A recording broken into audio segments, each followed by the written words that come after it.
오늘 이 시간 우리에게 주시는 하나님의 말씀 보시겠습니다. 구약성경 사무엘상 28장 3절에서 13절까지 말씀을 보시도록 하겠습니다. 자, 신자 알고 우리 같이 3절에서 13절까지 말씀 우리 합독하겠습니다. 사무엘이 죽었으므로 온 이스라엘이 그를 두고 슬피 울며 그의 고향 라마의 장사였고 사울은 신접한 자와 박수를 그 땅에서 쫓아내었더라.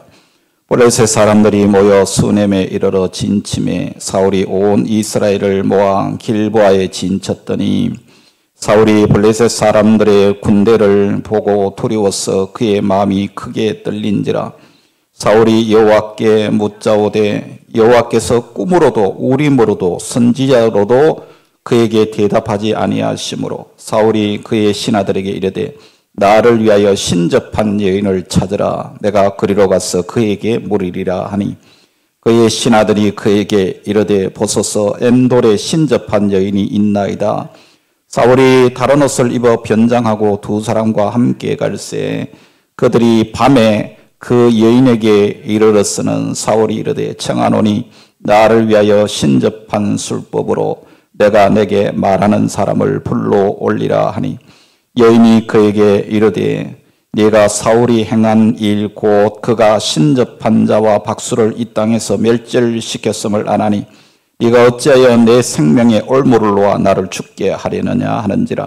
사울이 여호와의 이름으로 그에게 맹세하여 이르되 여호와께서 살아계심을 두고 맹세하노니 네가 이 일로는 벌을 당하지 아니하리라니.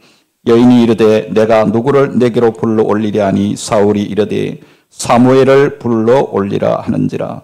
여인이 사무엘을 보고 큰 소리로 외치며 사울에게 말하여 이르되 당신이 어찌하여 나를 속이셨나이까. 당신이 사울이시니이다.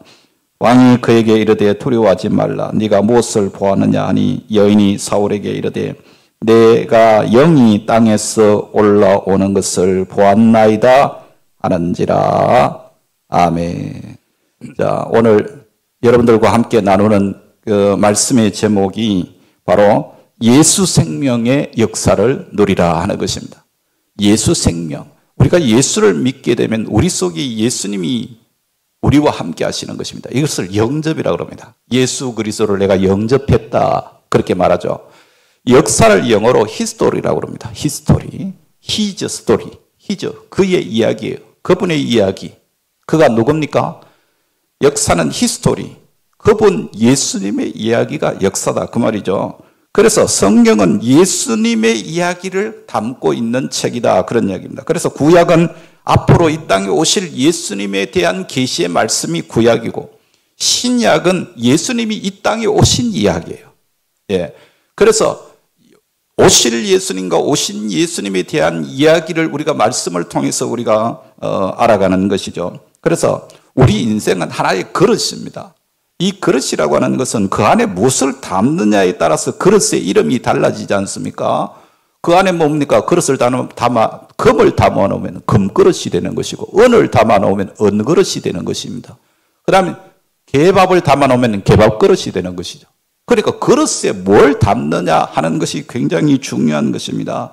하나님이 인간을 만드실 때에 사람이라는 이 그릇 안에 하나님의 형상을 담아주셨습니다. 그러니까 우리 인간이 너무나도 존귀한 존재입니다. 하나님의 형상을 따라 지음을 받았기 때문에. 그래서 우리 안에 지금 이미 사라져버리고 단절되었던 하나님과의 관계가 예수 그리스도를 영접함으로 말미암아 내가 성전이 되는 것입니다. 왜? 내가 하나님을 모셨기 때문입니다. 우리가 이 예배당을 성전이라 그렇게 말하는데 물론 이 예배당도 성전이 될 수 있겠지만 중요한 것은 내 심령이 예수님을 모시게 되면 내가 성전이 되는 것이죠. 그런데 우리의 생애 속에 예수님이 아닌 다른 것을 담게 되면은 어떻게 됩니까? 그러면은 우리 인생이 원래 하나님이 의도하신 대로 쓰임받지 못하고 결국은 우리 인생이 불행한 인생을 살게 되는 겁니다. 너무나도 안타까운 인생이 되는 것이죠. 그래서 여러분 골로새서 1장 1절과 1장 15절과 고린도후서 4장 3절을 보면 그리스도는 하나님의 형상이라고 표현했어요. 그러니까 하나님의 시, 하나님의 형상을 우리에게 주시기 위해서 예수님이 이 땅에 오셨고, 예수 그리스도를 구주로 믿게 되면 내 안에 하나님의 시, 하나님의 형상이 이제 시작되는 것이죠. 그리고 또 히브리서 1장 3절에 보면 이는 하나님의 영광의 광채시요 그 본체의 형상이라고까지 말씀했습니다. 그러니까 우리가 예수 그리스도를 우리 속에 모시면 그 영광이 우리의 것이 되고 그 형상으로 우리가 변화되게 되는 것입니다. 그래서 예수 믿고 우리가 어떤 삶을 살아가느냐면 하나님께서 우리를 먼저 창조하실 때 그 창조의 원형을 회복해 나가는 것이에요. 우리가 이 땅에서 그저 이 육신의 삶이 무엇을 먹고 무엇을 입고 어떻게 살아갈까에 대한 목표가 있는 것이 아니고 하나님이 우리를 원래 창조하신 그 창조의 원형을 다시금 잃어버렸던 그 원형을 회복해 나가는 것이 우리에게는 너무나도 귀한 것이죠. 그래서 고린도후서 4장 7절에 보면 보배를 담은 질그릇이라고까지 표현을 했어요. 예. 그래서 히브리서 3장 1절에 말씀하신 대로처럼 우리에게 주시는 이 말씀이 하나님의 영광의 광채가 그 본체의 형상이 우리에게 들어와지게 되었다, 그런 이야기인 것이죠. 그래서 오늘 또 우리는 하나님의 놀라운 복과 은혜가 우리의 삶 속에 이루어질 수 있다는 이 은혜를 우리는 한순간도 잊어버리지 마시기를 바랍니다. 내가 예수를 구주로 영접하면 우리 속에 예수의 씨가 들어와서 새로운 존재로 성장하게 되는데 그 과정이 있습니다. 그래서 요한복음 1장 12절의 말씀에 보시면요, 영접하는 자 곧 그 이름을 믿는 자들에게는 하나님의 자녀가 되는 권세를 주셨다고 말씀하셨어요. 그러니까 여러분 한번 생각해 보세요. 맨 먼저 나를 하나님의 자녀로 삼아 주셨어요. 여러분, 이 세상에서 권세 있는 사람, 이 세상에서 어떤 부자나 누가 유명한 그런 사람의 자녀가 된다면 우리가 얼마나 어깨에 힘이 들어가면서 인생을 힘있게 살아갈 수가 있겠습니까? 우리 아버지가 어떤 분이다라고 하는 거. 그런데 이 세상 우주 만물을 창조하신 하나님이 나의 아버지가 된다고, 나는 그의 자녀가 된다는 이 권세를 우리가 갖게 된 줄로 믿습니다. 이게 예수 믿은 자에게 주어지는 놀라운 복인 것이죠. 그래서 예수가 우리 생명 안으로 들어오게 되면 그 다음에 나타나는 특징이 뭐냐면 허물과 죄 가운데 살던 나, 과거에 내 멋대로 살던 나는 점점 쇠해지고 내 안에 예수의 형상이 점점 더 커지게 되는 것입니다. 그래서 예수님이 우리의 삶의 중심으로 자리 잡게 되는 것이죠. 그래서 갈라디아서 2장 20절 우리가 잘 아는 말씀인데 같이 한번 읽어볼까요? 내가 그리스도와 함께 십자가에 못 박혔나니 그런즉 이제는 내가 산 것이 아니요 오직 내 안에 그리스도께서 사신 것이라. 내 안에 누가 산다고요? 그리스도께서, 예수님이 내 안에 산다는 겁니다. 할렐루야. 그러니까 이게 예수 믿는 사람의 삶의 모습인 것입니다. 나는 누구의 자녀가 됐어요? 하나님의 자녀가 됐습니다. 내 안에는 누가 사시나요? 예수님이 사십니다. 그러니까 우리에게 이 놀라운 복이 주어졌다는 것을 우리가 잊지 말아야 하는 것이죠. 우리가 죄 가운데 있을 때는 인생이 점점 망하는 인생을 살았습니다. 그러나 생명의 법인 예수의 법 아래 들어오게 되면 우리는 죄 가운데 살았던 삶과는 비교할 수 없는 그런 놀라운 복된 인생을 살아가게 되는 것이죠. 죄와 사망의 질서는 점점 물러가고 생명의 질서, 성령의 질서가 우리의 삶을 지배하게 되는 것입니다. 그래서 고린도전서 15장 45절에 보면 살려주는 영이라 그렇게 표현까지 했거든요. 여러분, 살리는 영이 되셔서 계속해서 우리에게 생명의 기운을 공급해 주심으로 우리가 점점 하나님의 형상을 회복하게 되고 이 땅에 살면서 곤고하고 지친 우리의 육신의 삶의 그 피곤함 때문에 힘들어하는 것이 아니라 내 속에 계시는 하나님의 은혜로 말미암아 우리가 신령한 은혜와 하늘의 기쁨을 맛보며 살아갈 수 있는 존재가 되는 것입니다. 아멘. 그렇습니다. 우리는 죄 때문에 사망의 길에서 벗어날 수 없었습니다.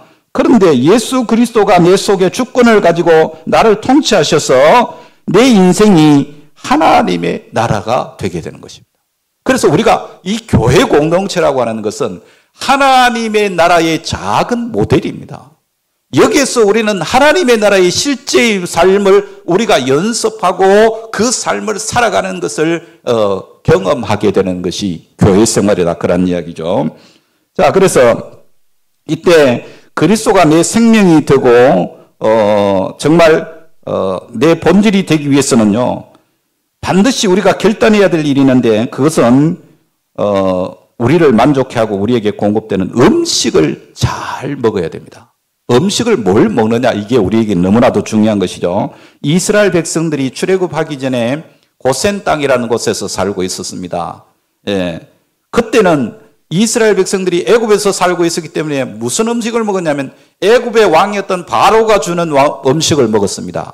그러니까 바로가 주는 음식이 고기도 있고 부추와 파와 마늘도 있고 아주 음식을 맛있게 잘 먹고 살았던 것이죠. 그런데 유월절 어린 양을 통해서 구원을 경험하고 출애굽에서 홍해를 건넌 다음부터 하나님께서 그들에게 새로운 음식을 공급해 주셨습니다. 그러니까 그들이 먹던 그 이전에 바로가 주었던 그들의 그 음식이 아니라 하나님이 주시는 음식이 뭐였어요? 만나와 메추라기입니다. 그렇죠? 그 만나와 메추라기를 먹을 때에 여러분 아침에 자고 일어나면 하나님께서 하얀 눈처럼 광야에 가득한 만나가 눈처럼 소복소복 쌓여 있습니다. 그걸 거두어서 먹는 거예요. 또 고기가 먹고 싶을 때는 메추라기를 날려보내서 메추라기를 먹게 되는 것이죠. 하나님의 은혜가 끊임없이 아침마다 공급되는 것입니다. 그러나 그들은 하나님이 주신 음식을 거절하고 자꾸 옛날에 바로가 줬던 그 음식을 그리워합니다. 이게 비극의 원인이 된 거예요. 예. 옛날에 우리가 마음이 허할 때 우리 마음을 위로하기 위해서 찾았던 많은 것들이 있죠. 어떤 사람은 향락을 즐기고 또 어떤 사람들은 음악을 좋아하고 어떤 사람은 운동, 스포츠를 좋아하고 이런 것들이 우리의 삶에 위로를 주고 또 기쁨을 주는 행복의 요소가 되었습니다.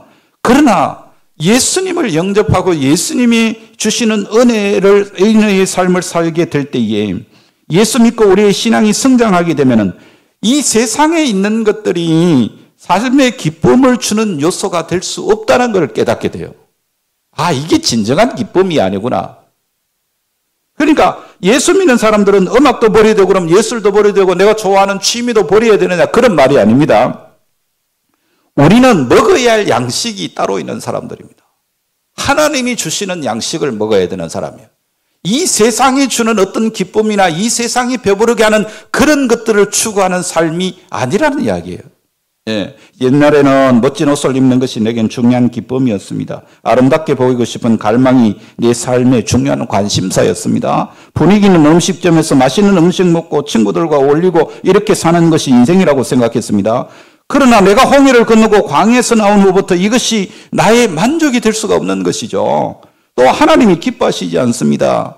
그래서 여러분 로마서 2장 12장 2절에 주신 말씀이 이런 말씀이 있습니다. 지금 오늘 여기 또 빠졌네요. 제가. 예. 너희는 이 세대를 본받지 말고 오직 마음을 새롭게 함으로 변화를 받아 하나님이 선하시고 기뻐하시고 온전하신 뜻이 무엇인지 분별하라고 그랬습니다. 이 세대를 본받지 말라는 거예요. 우리가 이 세상을 살아가면서 이 세대에서 추구하는 바 세상 사람들이 정말 그걸 갖기를 원하고 그걸 더 많이 소유하기를 원하고 그걸 더 오랫도록 소유하기를 원하는 이 세대의 사람들이 추구하는 그런 것들을 본받지 말라는 거예요. 예. 그래서 요한복음 6장에도 보면요. 너희 조상들은 광야에서 만나를 먹었거니와 예, 여기 나오네요. 제가 이 순서를 잘못해가지고 자, 요한복음 6장 49절 이하 말씀인데 이렇게 말했습니다. 너희 조상들은 광야에서 만나를 먹어도 죽었거니와 이는 하늘에서 내려온 떡이니 사람으로 하여금 먹고 죽지 아니하게 하는 것이라. 나는 하늘에서 내려온 살아있는 떡이니 사람이 이 떡을 먹으면 영생하리라. 우리 예수 그리스도께서 이 땅에 내려오신 것은 하나님이 이 땅에 내려주시는 영생하는 떡이라는 거예요.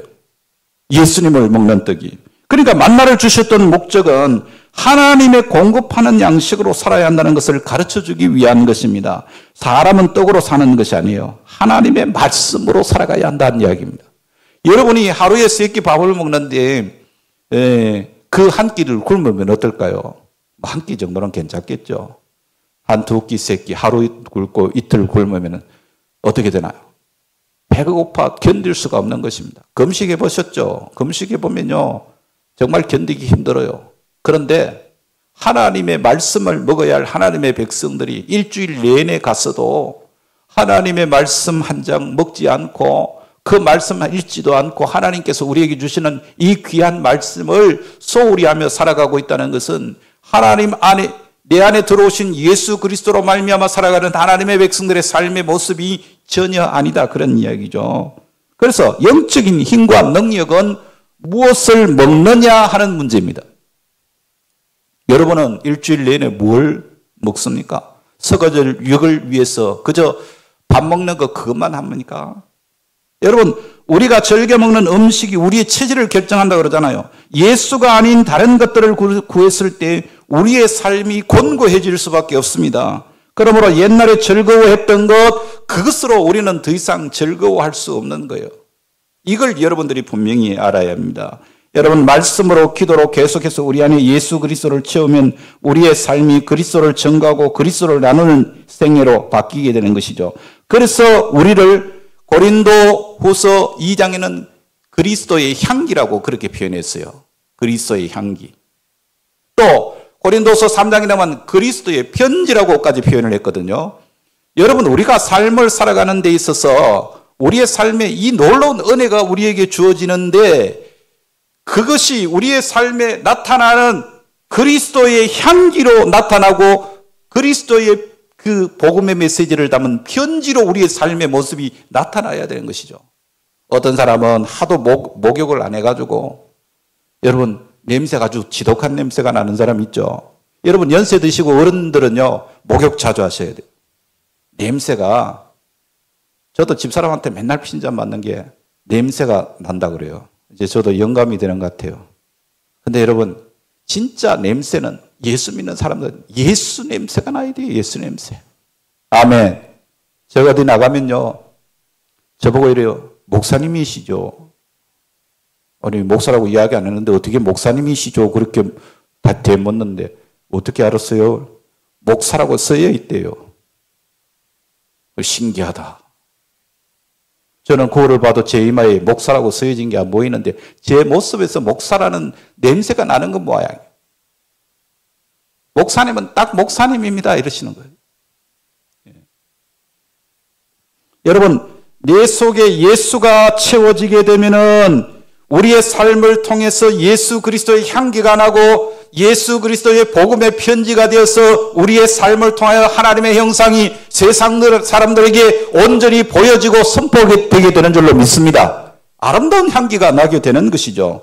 그래서 내 속에 예수가 채워지게 되면 내 주위 사람들이 영향을 받습니다. 부부 사이가 달라집니다. 자녀가 바뀝니다. 예수의 생명이 전달되기 때문에 그렇습니다. 아멘. 그런데 평생을 예수 믿어도 그런 삶의 변화가 나타나지 않는다. 내가 향기를 그리스도의 향기를 나타내지 못한다. 복음을 보여주지 못한다. 뭔가 잘못된 것 아니겠습니까? 여러분 예수를 만났던 사람들은 모두가 다 그 예수 그리스도의 향기가 되어서 그리스도를 전하는데 자기의 일생을 바쳤다는 것을 우리가 깨달아야 됩니다. 그래서 사도행전 26장 16절 이하를 보시면요. 한번 봅시다. 사도 바울이 뭐라고 표현했는가를 한번 보시기 바랍니다. 같이 읽어봅시다. 내가 내게 나타날 일에 너로 종과 정인을 삼으려 함이니 이스라엘과 이방인들에게서 내가 너를 구원하여 그들에게 보내어 그 눈을 뜨게 하여 어둠에서 빛으로 사단의 권세에서 하나님께로 돌아오게 하고. 자, 예수 믿는 것은요. 이런 흑암의 권세, 마귀의 지배 아래에 있던 사람이 하나님께 돌아오는 사건, 즉 어둠 가운데 있던 사람이 빛 가운데로 돌아오고 음부의 권세에 널려 살던 사람이 하나님 자녀의 삶을 사는 구원이 바로 구원받은 자의 삶인 것이죠. 예. 그러나 예수 믿는다고 하면서도 영적 질서가 무시되고 하나님께 우리의 마음을 드리지 못하게 되면 내 속에 거룩한 생명이 시작되었음에도 불구하고 나는 점점 어두운 가운데 들어가게 되고 내 인생은 망하는 인생이 될 수밖에 없는 것입니다. 예. 자, 오늘 우리가 읽은 이 본문을 한번 보십시오. 사울 왕의 망해가는 모습을 우리에게 보여주고 있습니다. 하나님이 지원해 주시고 사무엘 선지자가 끝까지 도와주려고 하고 다윗과 같은 충신이 그를 섬기고 주변의 모든 여건이 사울을 그렇게 지원해주고 있음에도 불구하고 그가 비참하게 몰락하는 것은 이게 기적입니다. 기적이 딴 게 기적이 아니에요. 이런 놀라운 은혜가 있는데도 몰락해가는 거예요. 우리 주변에도 이런 안타까운 사람들이 많다. 예. 오늘 본문 1절에 보면은 블레셋 군대와 이스라엘이 일대 접전을 벌여야 할 위기의 상황에 놓여 있죠. 바울이 마음이 너무 불안한 것입니다. 자, 5절 말씀 한번 보세요. 같이 읽어봅시다. 사울이 블레셋 사람들의 군대를 보고 두려워서 그의 마음이 크게 떨린지라. 너무 불안해서 견딜 수가 없는 거예요. 예. 그래서 엔돌의 신접한 여인 무당을 찾아갑니다. 점쟁이를 찾아가는 거예요. 예. 엔돌의 신접한 여인은 귀신을 부리는 자입니다. 대개 사람들이 마음이 허할 때 무당 찾아가고 그리고 점쟁이 찾아가잖아요. 우리나라 사람 70% 이상이 점쟁이 무당을 찾아가는 적이 있다는 그런 통계를 본 적이 있습니다. 예수 믿는 사람들 중에도 점쟁이 찾아다니는 사람이 있다는 얘기를 들었는데 혹시 그런 분이 이 자리에 있다면 빨리 회개하십시오. 하나님이 가장 싫어하는 죄가 하나님 이외에 다른 것들에게 의지하는 것입니다. 점쟁이를 왜 의지합니까? 네. 오늘도 요즘 보면요. 유튜브를 이렇게 보다 보면 그 점쟁이들이 뭐 이렇게 나와가지고 희한한 이야기를 뭐 예언을 하고 이러더라고요. 선거를 앞두고 있을 때도 그런 걸 제가 보고 야 세상 큰일 났다 싶더라고요. 그 교인들도 그런 거 보고 야 그런가 그렇게 현혹될 사람이 있을 수 있는 거죠. 하나님이 가장 싫어하는 죄입니다. 오늘 본문의 이 사건은 신학적으로 계속 고민해야 할 난제 가운데 하나이지만 그때 불려 올라왔던 사람이 진짜 사무엘이 맞냐? 사람이 죽은 다음에 어떻게 이 땅에 다시 올라올 수 있느냐? 또 무당인데 어떻게 하나님의 자녀의 영을 불러올 수 있느냐? 뭐 이런 문제들이 많이 있습니다. 하여튼 그 문제는 나중에 고민하기라고요. 어찌됐건 지금 사울 왕이 엔돌에 신접한 여인을 찾아갔다는 이야기입니다. 이 자체가 하나님의 진노를 불러오는 계기가 된 거예요. 자, 오늘 보면 6절, 7절 말씀 한번 볼까요? 6절, 7절 같이 읽어보겠습니다. 잘 안 보이시는 분은 성경 읽으십시오. 같이 읽습니다. 사울이 여호와께 묻자오되 여호와께서 꿈으로도 우림으로도 선지자로도 그에게 대답하지 아니하시므로 사울이 그의 신하들에게 이르되 나를 위하여 신접한 여인을 찾으라. 내가 그리로 가서 그에게 물으리라 하니 그의 신하들이 그에게 이르되 보소서 엔돌에 신접한 여인이 있나이다. 앞서 3절에 보시면 여러분 3절 보세요. 사울은 신접한 자와 박수를 그 땅에서 어떻게 했다 그랬어요? 예? 쫓아냈다. 앞서 3절에서는 쫓아냈다 그랬는데 이건 잘못된 줄 알고 처음에는 이런 사람들을 이스라엘 땅에 발 못 붙이도록 점쟁이를 다 싸그리 쫓아냈습니다. 그런데 지금은 자기가 급해지니까 점쟁이를 찾아간 거예요. 예. 여러분 하나님 아닌 무당에게 찾아가서 자기의 미래를 점치려고 하고 자기의 불안한 마음을 해소하려고 하고 있는 이 사울의 모습을 한번 잘 보십시오. 여러분 우리가 아는 대로 사울 왕은 기쁨으로 출발했다가 비극으로 마친 왕이에요. 불행한 왕이죠. 하나님이 선택하셨고 하나님이 그에게 사람을 붙여주셨고 여러 가지 환경과 여건을 허락해 주셨고 전쟁 때마다 하나님이 도와주셨고 하나님이 계속 함께 하셨음에도 불구하고 사울 왕이 이렇게 비참하게 몰락한 원인이 무엇이라고 생각합니까? 여러분 그 원인이 뭘까요? 우리의 불신앙, 불순종의 결과가 무엇인지를 명확하게 우리에게 보여주고 있는 거예요. 우리의 인생이 하나님이 아닌 다른 것에 우리의 삶에 꽂혀 있으면 거기에 우리의 중심을 두고 있으면 사울 왕처럼 망하는 거예요. 하나님 이외에 여러분들이 관심을 가지고 있는 관심 제1순위가 하나님에게 아니라 그것에 밀려나면 사울 왕이 되는 거예요. 우리는 하나님을 믿기로 결단하고 출발했습니다. 아멘. 나 예수 믿을까? 내 삶의 주인은 하나님이시야. 하나님이 내 삶을 주관하고 계시는 거야. 하고 우리는 신앙생활을 시작했습니다. 세례받을 때 온 회중 앞에서 나는 예수 그리스도를 구주로 고백합니다. 서약했습니다. 낙심하지 않겠습니다. 나는 하나님 나라만 소망하며 살겠습니다. 그렇게 물세례를 받았습니다. 옛사람을 다 이제는 물속에 잠기고 다 죽은 존재가 되었습니다. 그런데 여전히 세례받고도 하나님 의지하는 믿음으로 살겠다고 작정하고도 하나님을 저만치 밀쳐놓고 때로는 급하면 점쟁이 찾아가고 사주팔자 보고 토정비결 보고 그렇게 살아가는 그게 사울왕이었어요. 여러분 우리가 사울이 처음 세움 받았을 때 기억나십니까? 암몬 사람들이 쳐들어와서 백성들이 막 울고 난리가 났어요. 사울이 소 한 상을 각을 떠가지고 그 각을 뜬 걸 여러 지파 지역에 전 이스라엘 전 지역에 보내면서 누구든지 이스라엘을 살리기 원하는 자 하나님의 편선의 선자는 하나님의 편의 선자는 나를 따르라. 그래가지고 이스라엘의 군사들을 모아가지고 암몬 족속을 물리쳤어요. 대단한 믿음 아닙니까? 그랬던 그가 하나님을 경외하지 않고 하나님의 질서에 반대되는 일을 시작할 때 사울 왕의 마음 가운데 점점 어두운 마음과 두려운 마음이 생겼어요. 사무엘상 18장에 보면요. 그는 자기 신하였던 다윗을 너무너무 두려워했어요. 오늘 우리가 읽은 이 사무엘상 28장을 보면 블레셋 군대가 쳐들어왔는데 그 블레셋 군대를 너무너무 두려워했어요. 마음이 떨었다 그러잖아요. 심령이 두려움 때문에 떨렸다 이 말입니다. 얼마나 두려웠으면 이런 표현을 썼을까요? 여러분 그렇습니다. 우리가 기억할 것은 하나님을 두려워하면 세상에 아무것도 두려운 것이 없지만 하나님을 두려워할 줄 모르면 세상의 모든 것이 우리의 두려움의 대상이 됩니다. 그걸 알아야 돼요. 진짜 믿음의 사람은 돈 때문에 걱정하지 않습니다. 건강 때문에 걱정하지 않습니다.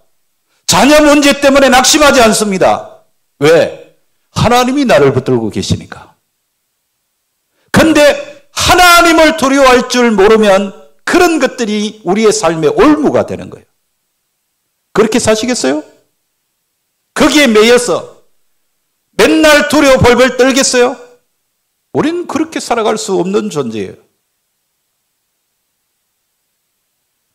하나님을 경외하는 자에게는 하나님께서 담대함을 주시지만 하나님 두려워할 줄 모르고 죄를 즐기고 하나님을 대적하는 자들은 세상에서 불안과 두려움과 좌절의 인생을 살 수밖에 없습니다. 사울에게 나타나는 또 세 번째 특징이 뭐냐면 주변에 설악하신 사람들을 찾고 잃어가는 거예요. 네. 성령께서 우리를 인도하실 때 사람을 통해서 하나님의 뜻을 알려주실 때가 얼마나 많은지 모릅니다. 사울은 초창기에 좋은 백성들, 좋은 신하들을 많이 만났습니다. 사무엘 선지자는 얼마나 위대한 하나님의 종입니까? 그 위대한 선지자를 사울에게 붙여주셨으니까 사울이 복받은 사람이죠. 네. 자기가 왕의 위치에 있는데 선지자가 사무엘이었으니까 얼마나 귀한 일입니까? 자신의 아들 요나단은 얼마나 또 지혜로운 아들이었습니까? 예. 또 다윗은 소년 시절에 이미 골리앗을 대항해서 블레셋을 이긴 믿음의 용장이었잖아요. 예. 그런 다윗까지도 사울에게 붙여주셨어요. 그리고 또 그의 백성들은 얼마나 신실한 백성들이었습니까? 그런데 사울의 마음이 하나님에게서 멀어지니까 주변에 자신을 돕던 사람들을 대적하기 시작하는 거예요. 예. 그래서 사무엘을 비난하게 되고 요나단을 죽이려고 하고 자기 아들 요나단을 죽이려고까지 했다니까요. 다윗을 죽이려고 군대를 풀어서 그를 계속 쫓아다니고 백성들을 원망하게 되는 이런 처지에까지 이르게 되잖아요. 예. 우리가 이 땅을 사는 동안 하나님은 우리에게 필요한 좋은 이웃들을 많이 붙여주십니다. 좋은 스승, 좋은 친구, 좋은 부모, 좋은 목자를 우리에게 붙여주시죠. 우리가 하나님 중심으로 살면은 그들이 나에게 너무나 유익을 많이 주는 존재가 됩니다. 그러나 내가 하나님을 떠나게 되면 좋았던 것들이 점점 내 곁을 떠나가는 겁니다. 예.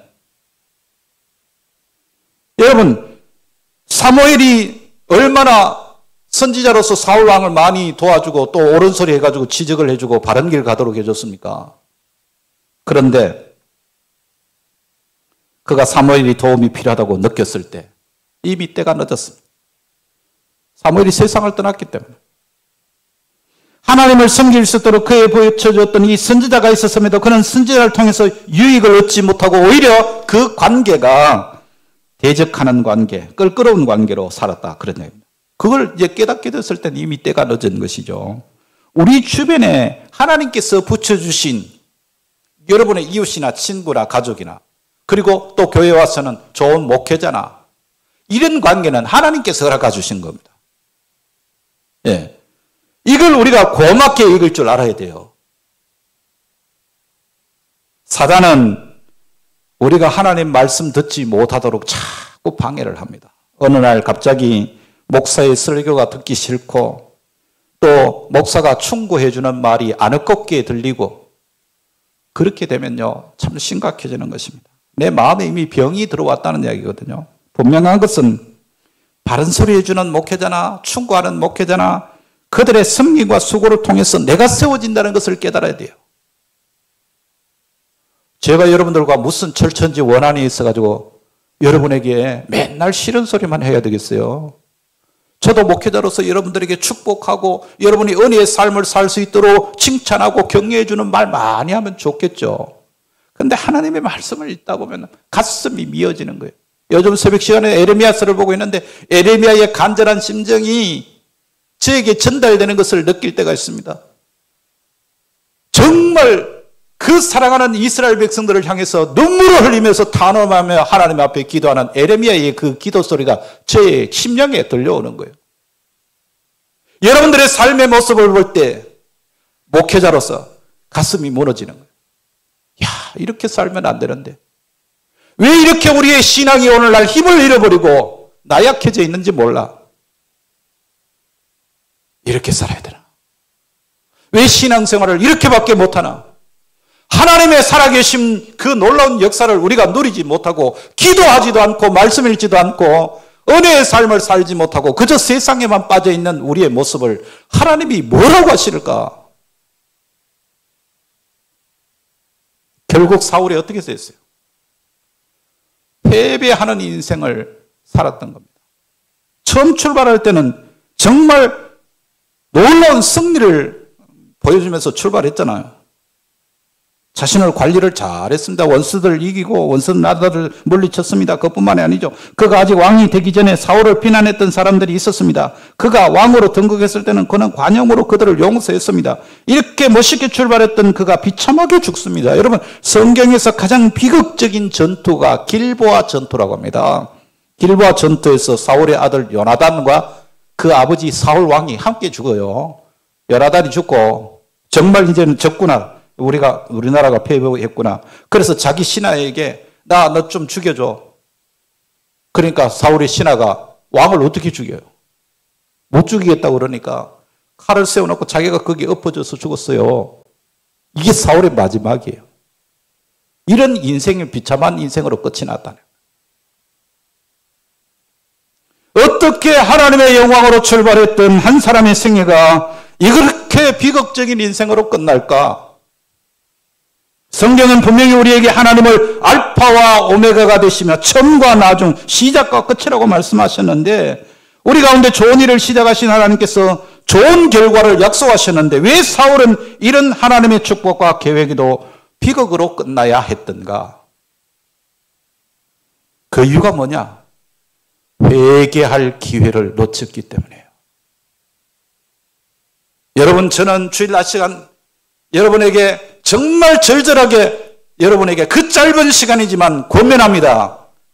하나님 앞에 나올 때 우리의 죄악된 모습이 온전히 회개되기를 바랍니다. 아멘. 회개하지 않으면 하나님께서 우리를 용납하시지 않습니다. 우리가 죄 가운데 있는 우리의 모습이 온전하게 하나님 앞에 회개되지 않고 예배의 자리에 앉아 있다는 것이 하나님께는 비참한 그런 모습이 되게 되는 거예요.